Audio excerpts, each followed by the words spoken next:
10 minutes long Medium article. Of course, I want that many people to read it and use it. Therefore, I think that I ought to show how the program actually works. And I devote this video to that. First, we will start experimenting with single thread. Then we will jump to 5, 10, and 15 respectively. Let's start. Just to explain, this is the name of the script, this is the name of the picture, size of the square, and number of threads.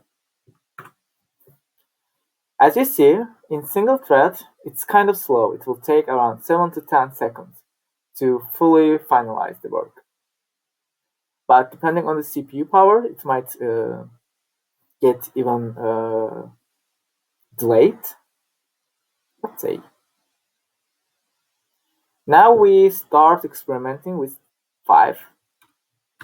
It will be faster,